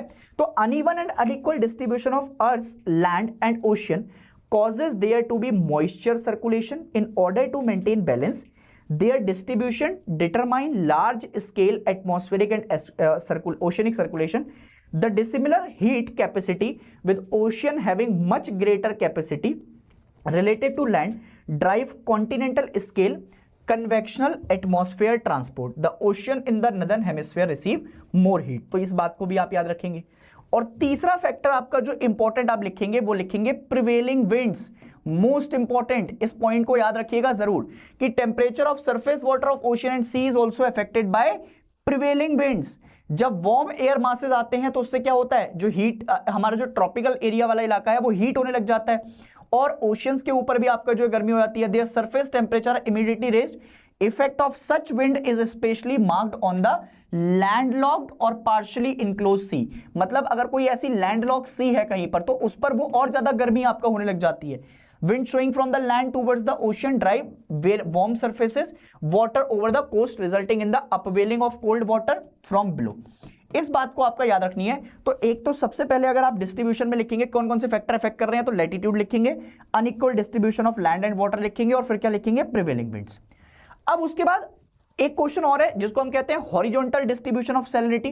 तो हॉरिजॉन्टल डिस्ट्रीब्यूशन ऑफ सैलिनिटी में सबसे पहले salinity for normal open ocean ranges between 33% to 37%, इस बात को याद रखिएगा पहली चीज। In the landlocked Red Sea वगैरह में आपका ये क्या हो जाती है, ज्यादा हो जाती है। दूसरा point, salinity due to high evaporation. ज्यादातर सैलिनिटी क्यों होती है हॉरिजॉन्टल डिस्ट्रीब्यूशन में, क्योंकि हाई इवेपोरेशन पॉइंट है। अगर सीधे आपका स्लांट रेस पड़ रही है तो इवेपोरेशन रेट कैसा हो जाता है, हाई हो जाएगा। Salinity is however very low in Black Sea. अब ब्लैक सी किधर है, वो जो यूरोपियन कंट्री के आपका पास है, एक तरफ आपका रेड सी है, यहां पर इजिप्ट के ऊपर आपका मेडिटेरेनियन सी है, और इसके इधर वाली साइड जाओगे यहां पर, तो यहां पर आपका क्या मिल जाएगी, Black Sea. Due to enormous fresh water influx by the river. अब ये ऐसा क्यों है, क्योंकि ज्यादातर यूरोप की जो नदियां हैं वो आकर आपका क्या करती हैं, अब वो सारी वाटर कैसी हैं, फ्रेश वाटर है। तो अब फ्रेश वाटर ज्यादातर अगर नदियां आकर गिरेंगी ब्लैक सी के अंदर, तो वहां पर रेट ऑफ इवेपोरेशन कैसा हो जाएगा, कम हो जाएगा, जिसकी वजह से वहां पर आपका सैलिनिटी कम देखने को मिलती है। Indian Ocean have the average salinity जो कि आपका 35% तक है। In the Bay of Bengal due to influx of river water low salinity, again क्योंकि ज्यादातर जितनी भी आपका नदियां देखते हो, गंगा, यमुना, ब्रह्मपुत्र, सब आकर कहां गिर रही हैं, बे ऑफ बंगाल में, तो इसलिए उनमें आपका सैलिनिटी कैसी होगी, कम होगी। और अरेबियन सी में आपका कैसी होगी, सैलिनिटी ज्यादा होगी। रेट ऑफ इवेपोरेशन ज्यादा है क्योंकि नदियां खारे पानी वाली आपका आ रही हैं, जो भी आ रही हैं, कौन सा पानी होता है, मीठे पानी वाली आपका नदियां अरेबियन सी में नहीं आ रही हैं। और उसके बाद Arabian Sea shows higher salinity due to high evaporation rate and low influx of water. ये क्वेश्चन आपका तैयार हो गया। अब जरा ध्यान से देखो, ये क्वेश्चन आपका, मैं फिर से कह रहा हूं, जो जो क्वेश्चन लाया हूं चुन चुन के, ये क्वेश्चन आपके पेपर में बनने के चांसेस बहुत रहेंगे भाई साहब। फिर मत रोना कि सर आपने आपका पेपर के टाइम पे बताया नहीं था। अब आ जाओ, what are the three important factors, what are the three important factor which influence the mechanism of Indian weather system. तो इसका मतलब है अब इंडियन वेदर सिस्टम आपका इंपॉर्टेंट हो चुका है। मैंने फिर पहले भी कहा था कि इंडियन मॉनसून से आपका क्वेश्चन तैयार हो सकता है। इसमें आपका साउथ वेस्टर्न मॉनसून आ सकता है, नॉर्थ ईस्ट मॉनसून आ सकता है, कैसे आपका मूवमेंट है वो तैयार हो सकते हैं। और उसके अलावा why is troposphere the most important of all the layers in the atmosphere. अब सुनिएगा जरा ध्यान से, देखो क्या क्या पोर्शन आप बेसिकली इसमें आपका लिख सकते हैं, जरा देखो ध्यान से देखो। क्या क्या पोर्शन आप इसके अंदर आपका लिख सकते हैं, देखो जरा ध्यान से। सबसे पहले the 3 important factor which influence the mechanism of Indian weather are, सबसे पहले डिस्ट्रीब्यूशन ऑफ एयर प्रेशर। मैं जहां जहां अंडरलाइन कर रहा हूं उस पॉइंट को आपका पेपर के अंदर अंडरलाइन करके मार्क कर कर आना, और उसके साथ साथ विंड ऑन द सरफेस। पहला पॉइंट क्या है, डिस्ट्रीब्यूशन ऑफ एयर प्रेशर, अलग अलग आपका एयर प्रेशर डिवाइडेड है। दूसरा, upper air circulation caused by the factors controlling global weather. तो अब एक अपर एयर सर्कुलेशन का बहुत बड़ा रोल होता है, जिसमें आपका डिफरेंट एयर मासेस हैं, जेट स्ट्रीम है हमारे पास। फिर क्या होता है, the inflow of western cyclone. Western cyclone आते हैं generally known as disturbance. Western disturbance जब आते हैं ठंड के टाइम पर आपका बारिश लेकर आते हैं, कहां पर, ऊपर बारिश भी करते हैं आपका नदर्न पार्ट में। Winters and tropical depression due to south western monsoon period in India creating weather condition favourable for the rainfall. तो ये तीनों पॉइंट आपका जो है बेसिकली आपको याद रखनी है। उसके अलावा अब उसने पूछा है why troposphere is the most important. तो देखो ट्रोपोस्फियर में आपका सारी चीजें इंपॉर्टेंट मिलेंगी कि ट्रोपोस्फियर क्यों इंपॉर्टेंट है। लेयर्स से आपका एक क्वेश्चन बन सकता है, किसी भी लेयर से पूछ सकता है। तो सबसे पहली बात तो लोअर मोस्ट है। दूसरी बात आपका क्वेश्चन क्या बन सकता है कि सारे डस्ट पार्टिकल, वाटर वेपर्स इसी में मिलते हैं। यहां पर जो थिकनेस है ट्रोपोस्फियर की is greatest at the equator because heat is transported due to great heights by strong convectional current. उसके बाद क्लाइमेट और वेदर आपका इसी फिनोमिना में देखे जाते हैं। चाहे आप कोई भी वेदर फिनोमिना ले लो, चाहे आप बारिश का होना देख लो, चाहे आप बेसिकली आपका वेदरिंग देख लो, चाहे आप लाइटनिंग देख लो, कोई भी फिनोमिना हो रहा है वो यहीं पर होगा। Temperature in this layer decreases at the rate of 1 degree Celsius. इसको नॉर्मल लैप्स रेट भी कहते हैं, ये बात भी आपका बताई थी मैंने। उसके बाद all biological activity take place in this layer. इसीलिए ये लेयर क्या है, बड़ी इंपॉर्टेंट है। ठीक है, ये आपका जो है बेसिकली लेयर बड़ी इंपॉर्टेंट है। तो ये इतनी बातें क्लियर हो गई। अब आता हूं मैं आपका नेक्स्ट क्वेश्चन की तरफ। मैं भाई एक एक चीज बताता चल रहा हूं कि तुम क्या क्या लिख सकते हो। अब ये क्वेश्चन आपका बहुत इंपॉर्टेंट हो सकता है। देखो, डिफरेंशिएशन बिटवीन स्टेल्स्टाइट और स्टैग्लामाइट आ सकता है। उसके बाद आपका सिंक होल और ओवालास, और फिर गॉर्ज और कैनियन, इन तीनों के बीच में आपका डिफरेंस पेपर के अंदर आपका दिखाई सकता है, या फिर किसी के एक के बारे में भी आपका पूछा जा सकता है। अब देखो जरा ध्यान से, है ना, ध्यान से देखो। सबसे पहले आपका स्टेल्स्टाइट और स्टैग्लामाइट के बीच में देख लो। तो सबसे पहले क्या लिखोगे, उसकी डेफिनेशन, डेफिनेशन के बाद उसका फॉर्मेशन बताना, और फिर उसकी आपका डायरेक्शन बता देना। तो इससे ज्यादा तुम्हें कुछ पेपर के अंदर लिख के आने की जरूरत नहीं है। अगर ये 3 मार्क्स का है तो भी पूरे नंबर देगा वो। ठीक है, सुनो, स्टेल्स्टाइट क्या होता है, it is a type of formation of hang, जो कि सीलिंग ऑफ केप्स। अब मैंने तुम्हें बताया था कि वो जो केप्स होती है हमारी, केप्स बनती है आपका जो है किससे, जो हमारे अंदर आपका जो है हमारी केप्स जो होती हैं, जितनी भी आपका चूना पत्थर से हमारी केप्स तैयार हो जाती हैं, उसमें फिर आपका वो धीरे धीरे कर जब वो पानी खत्म हो जाता है, पानी इवेपोरेट हो जाता है, तो वो क्या होती हैं, ऐसे लटक जाती हैं। कुछ जमीन से ऊपर की तरफ जाती हैं और कुछ आपका जो है सीलिंग से नीचे की तरफ दिखाई देती हैं। तो अब कह रहा है from the ceiling of cave hot springs और manmade structure such as bridges and mine. तो जब वो दिखाई देंगी ऐसे कर कर, ठीक है। अब इसका कैसे होगा, इसका डिफरेंस होगा, जैसे मान लो ये ऊपर आपका एक कोई केव है, तो ये इस तरीके से लटकेगी नीचे की तरफ, ऐसे कर कर, ऐसे कर कर, ठीक है। और स्टेग्लामाइट का क्या होता है, स्टेग्लामाइट ग्राउंड से ऊपर इस तरीके से आपका जो दिखाई देती है, ठीक है। तो इनकी डायरेक्शन कैसी होगी, डायरेक्शन होगी सीलिंग से ग्राउंड की तरफ, तो स्टेलेस्टाइट हो जाएगा। अगर ग्राउंड सीलिंग से ग्राउंड की तरफ तो स्टेलेस्टाइट हो जाएगा, और अगर ग्राउंड से आपका जो है सीलिंग की तरफ है तो स्टेग्लामाइट हो जाएगा, ठीक है। उसके बाद stalagmite is a type of rock formation that arises from the floor of cave to the accumulation of material deposited in the floor of ceiling. उसके बाद where mineralized water or other transparent liquid drop from a cave ceiling और shape of disc column with a smooth rounded veiling, और यहां पर आपका वही जो मैंने बताया अभी तुम्हें, from ceiling to downward, from ground to upward. दूसरा, sinkhole और ovalas के बीच में डिफरेंस समझ लेते हैं। sinkhole is an opening more or less circular at the top and funnel shape towards the bottom, और ओवालास क्या होते हैं, सिंकहोल एंड डोलाइंस जब दोनों मिल जाते हैं, सिंकहोल और डोलाइंस ये दोनों आपका लैंडफॉर्म जब मिल जाते हैं because of slumping of material along the margins, वो उनसे क्या बनता है, उनसे ओवालास का फॉर्मेशन हो जाता है, ठीक है। उसके अलावा सिंकलर, ये दोनों कौन सी टोपोग्राफी के अंदर आते हैं, कौन से लैंडफॉर्म के अंदर, तो ये कार्स्ट टोपोग्राफी का पार्ट है। ये कौन से टोपोग्राफी का पार्ट है, ये कार्स्ट टोपोग्राफी का पार्ट है, ठीक है। और लैंडस्केप भी है, have the 1000 of sinkholes with in a small area and giving the landscape. अब लैंडस्केप और लैंडफॉर्म में अंतर होता है। कई सारे लैंडफॉर्म जब मिलते हैं, मैनी लैंडफॉर्म, तो मैनी लैंडफॉर्म मिलकर आपका क्या तैयार करते हैं, तो ये तैयार करते हैं आपका लैंडस्केप। ये क्या तैयार करते हैं, तो ये तैयार करते हैं आपका लैंडस्केप। It is important. अब यहां पर आपका हो गया these sinkhole drain the water, so there are subterranean river in these areas, है ना। और उसके बाद आपका इनके एग्जांपल बता रखे हैं, माउंटेन लाओस में मामो प्लेट्यू, ठीक है। उसके बाद मॉर्फोलॉजिकल फ्रॉम फ्रीक्वेंट, ये आपका आउटर पार्ट आ गया बिटवीन स्लोवानिया और ग्रीस, यहां पर आपका देखे जाएंगे। उसके बाद गॉर्ज और कैनियन, ये तो बहुत ही आपका जो है, गॉर्ज एकदम स्टीप होता है, कैनियन ऐसे स्टीप साइड के होते हैं, स्टीप साइड होकर नीचे नीचे आते हैं। तो gorge is a deep valley with very steep two straight side and canyon is characterized by the steep like slides, ठीक है।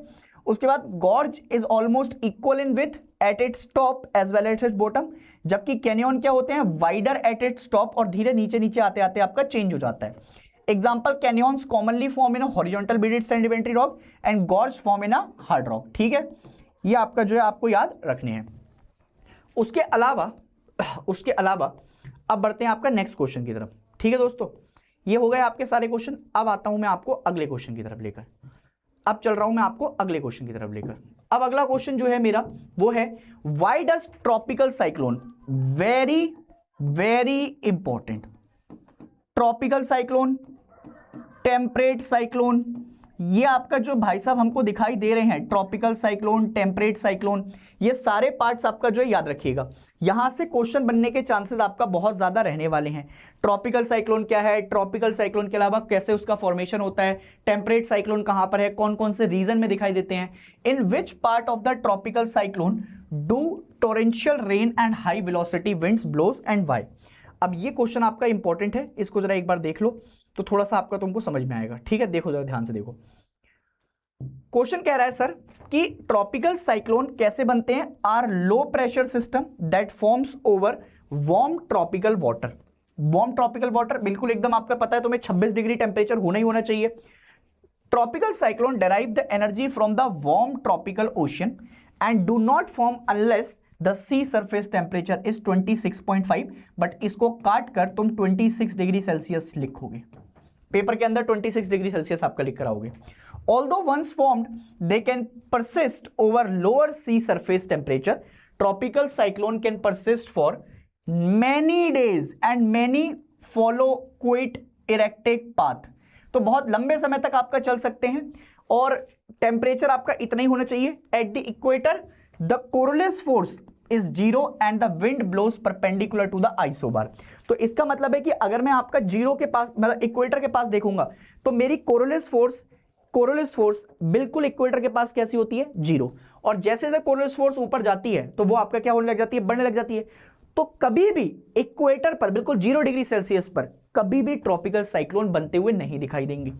उसके अलावा rainfall occur due to left of cyclone, maximum rainfall बहुत ज्यादा बारिश आती है। Secondary maximum of rainfall occurs 2 degree away from primary maximum, है ना, ये बात भी आप लिख सकते हैं। उसके बाद कितने आपका डायमीटर तक आपका देख सकते हैं। उसके बाद इसमें आप क्या क्या बता सकते हैं, इसमें साइक्लोन की आई बता सकते हैं, वॉल ऑफ साइक्लोन बता सकते हैं, डायग्राम भी आप बना सकते हैं। तो ये एक तरीके से आपका क्या हो जाएगा, ये एक तरीके से आपका जो है बहुत ही इंपॉर्टेंट वर्ड मतलब या फिर आप ये कह लो कि टॉपिक होने वाला है। तो इसमें आप पूरा अगर डायग्राम भी बना दोगे ना तो बहुत सोड़े नंबर मिलेंगे तुमको, बहुत सोड़े नंबर। समझ रहे हो मेरी बात। डायग्राम में आपका वॉल्स बना देना कि वॉल्स पर सारी बारिश होती है, आई वाला जो पोर्शन है उसमें आपका जो बारिश नहीं होती, काम इलाका होता है वो, ठीक है। ये सारी बातें आपका लिख कर आ जाना। व्हाट आर मॉनसून और कैसे वो आते हैं, describe the winter and summer monsoon. चलो भैया, विंटर मॉनसून मतलब रिट्रीटिंग मॉनसून के बारे में बात कर रहा है, समर मतलब आपका जो है बेसिकली साउथ वेस्टर्न मॉनसून के बारे में बात कर रहा है। देखो जरा, मॉनसून जो शब्द है वो कहां से आया है, तो ये आया है मौसम से, ठीक है। और अरेबिक वर्ड है, these monsoon winds are seasonal winds. ये कैसी विंड्स होती हैं, seasonal wind. The term first was given by monsoon wind blowing over the Arabian सी।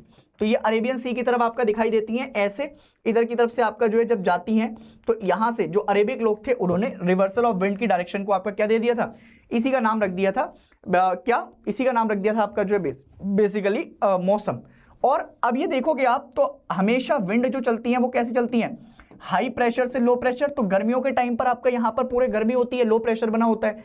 और origin monsoon are land and sea bridge.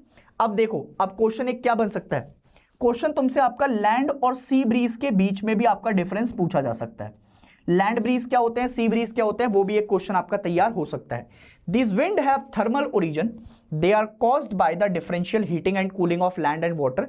The chain of event is from temperature through pressure and wind to rain. In summer, land gets more heated than the sea, resulting in low pressure on the land masses and high pressure overseas.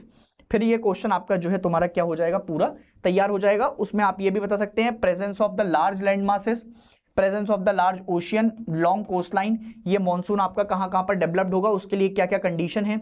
Areas, monsoon mostly blows in the tropical areas, इस बात को याद रखेंगे। The Himalayas separate these edge into two parts, एक होता है East Asia Indian monsoon वाला part, फिर समर मॉनसून में ट्रॉपिक ऑफ कैंसर बेसिकली आपका वर्टिकली आ रही होती है, और फिर जब विंटर मॉनसून आता है तो विंटर मॉनसून में आपका नॉर्थ ईस्टर्न मॉनसून कहते हैं हम इसको, लौटता हुआ आता है, जो कि साउथ इंडिया में आपका ज्यादा बारिश करता है, बे ऑफ बंगाल वाली साइड से आपका क्रॉस होते हुए निकल जाता है। ये सारी बातें आपको जो है लिखकर आनी है दोस्तों, ठीक है। क्लियर है भाई मेरी बात, अब ये क्लियर हो रही है। मैं एक एक पॉइंट आपका जो है बताता चल रहा हूं। अब मेरा नेक्स्ट सेक्शन आ रहा है सी सेक्शन, अब मेरा नेक्स्ट सेक्शन आ रहा है सी सेक्शन, ठीक है दोस्तों। अब मेरा नेक्स्ट सेक्शन आ रहा है सी सेक्शन, चलो क्लियर है, क्लियर है भाई, चलो तो आ जाओ अब 24 क्वेश्चन पर। एक बार क्वेश्चन आपका देख लो, क्वेश्चन पढ़ लिया। Suppose you are travelling from Haridwar to Siliguri, आप जा रहे हैं हरिद्वार से आपका सिलीगुड़ी की तरफ, हरिद्वार में आपका नहाए, दर्शन करे, और फिर आपका जो है पाप ऊप धोए, फिर सिलीगुड़ी की तरफ चले गए फिर से पाप करने। Foothills of the Himalayas, name है ना the important rivers you will come across. अब कौन कौन सी नदियां आ सकती हैं, ऐसे क्वेश्चन भी आपका तैयार हो सकते हैं। अच्छा एक चीज ध्यान से देखना, मैं फिर से आपका बार बार बोल रहा हूं, इस क्वेश्चन को आपका जरा बार बार देखिएगा। ये 18 क्वेश्चन था, और मैंने 18 के बाद जो 19 क्वेश्चन है, ये दोनों क्वेश्चन आपका जो है बेसिकली हमारे कौन से सेक्शन में आ गए, ये सेक्शन बी हो गया हमारा, क्योंकि ये सोर्स बेस्ड है तो मैंने इसमें सोर्स बेस्ड लगाया नहीं था। और ये 20 से लेकर ये वाला जो सेक्शन है अब हमारा, ये पेपर में आपका सी सेक्शन में आएगा, ठीक है दोस्तों। यहां से अब जो 24 सेक्शन से करा रहा हूं, ये सेक्शन आपका मेरा डी सेक्शन हो गया, और लास्ट वाले सेक्शन पे जब हम चलेंगे तो वो ई सेक्शन की तरफ आपका चला जाएगा, उसको थोड़ा सा याद रखिएगा। तो कौन कौन सी नदियां हैं जरा एक बार देख लें, जरा एक बार देख लें कौन कौन सी नदियां हैं, देखो जरा ध्यान से देखो, ठीक है। नदियां दिखाता हूं मैं तुम्हें, ठीक है, कौन कौन सी नदियां आएंगी एक बार जरा देखते चलो, ठीक है। देखो, ओहो ओहो ओहो ओहो ओहो,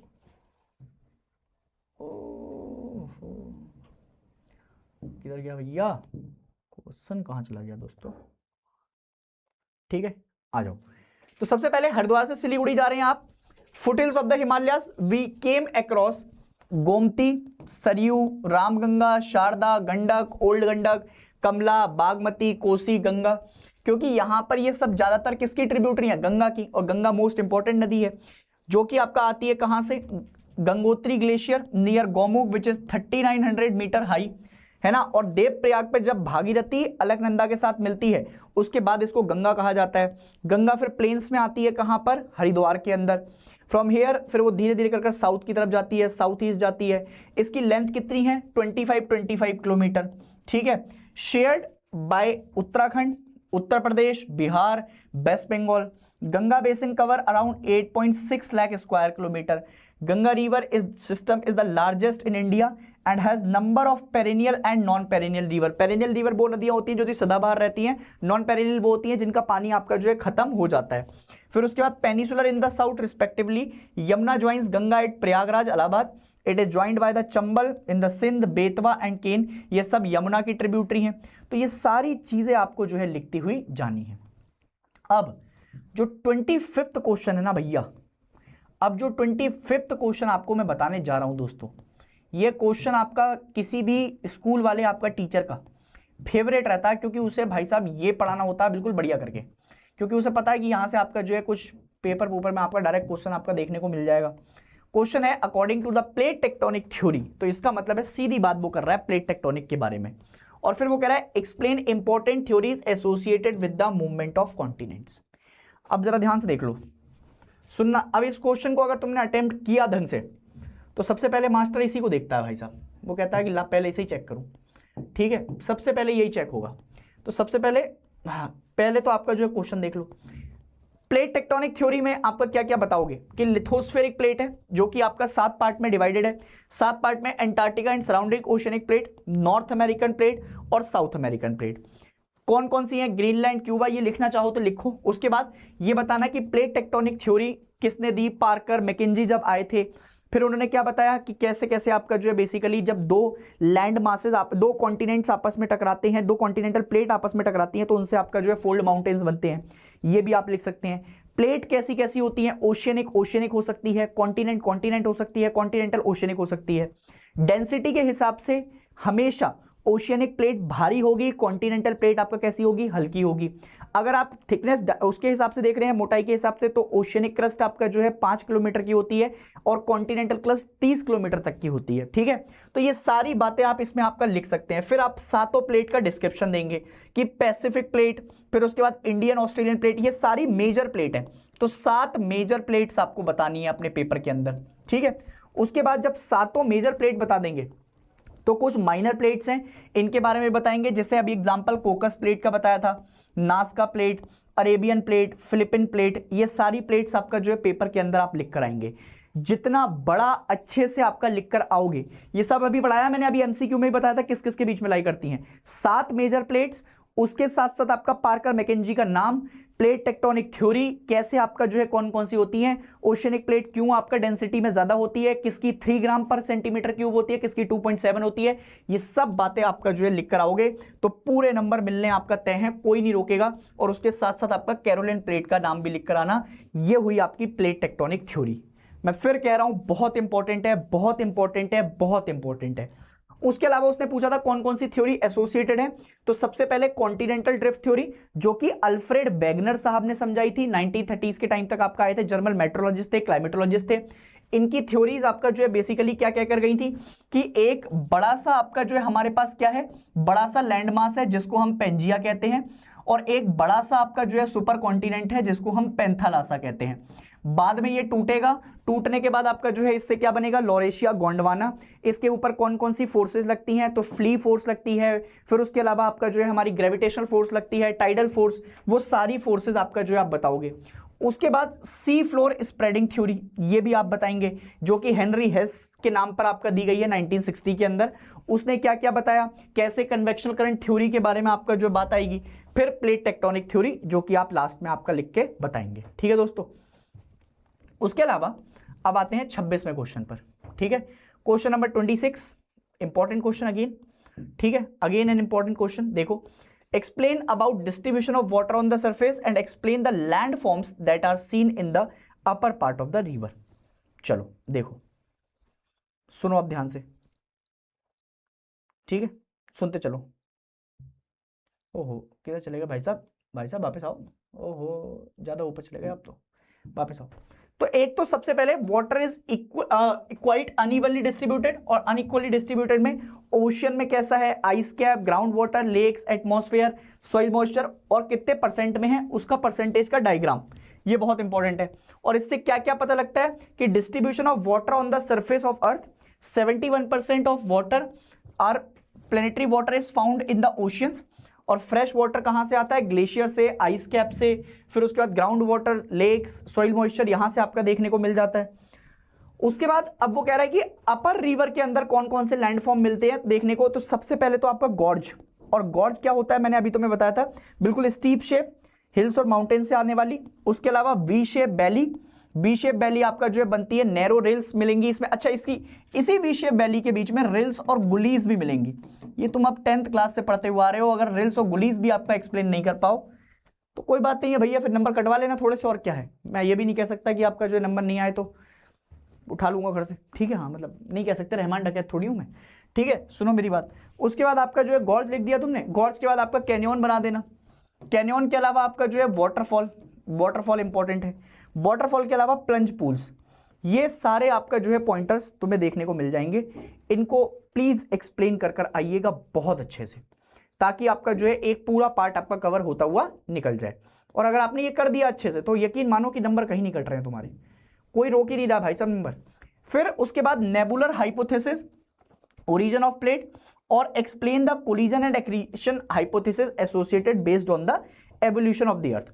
अब जरा ध्यान से देखो, इस वाले क्वेश्चन को आपका सुनना, बहुत ध्यान सुनना, समझ में आएगा तुम्हें, ठीक है, ध्यान से सुनोगे, आएगा समझ में, ठीक है। देखो सबसे पहले आप क्या करेंगे, सबसे पहले आप ये देखेंगे कि सी वाटर इज ऑलवेज सलाइन, जहां पर degree of salinity is not everywhere the same.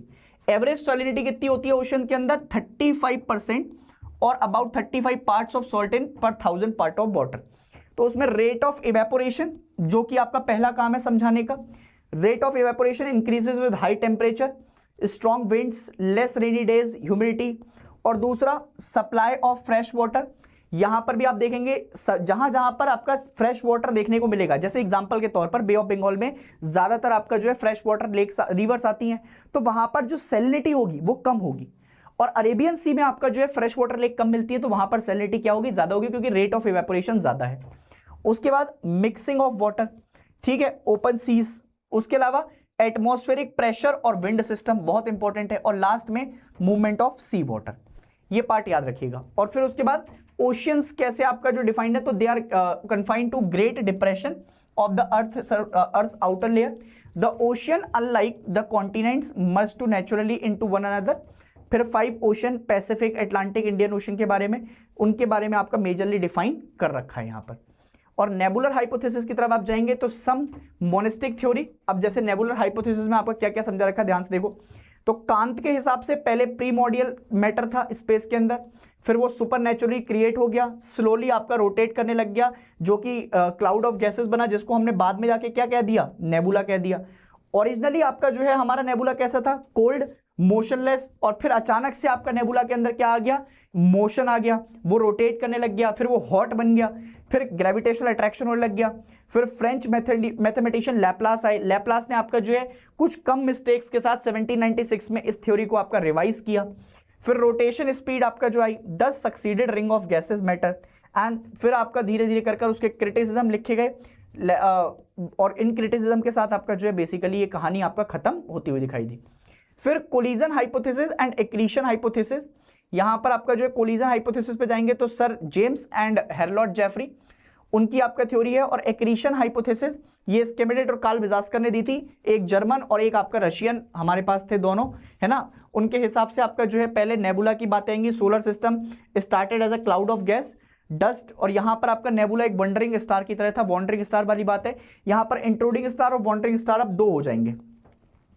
फिर denser core became larger and hotter and began to merge, later it developed into protostar, protostar के बाद वो फिर आपका इन्फेंट सन, इन्फेंट मतलब जो आपका बिल्कुल एकदम नवजात शिशु की तरह होता है।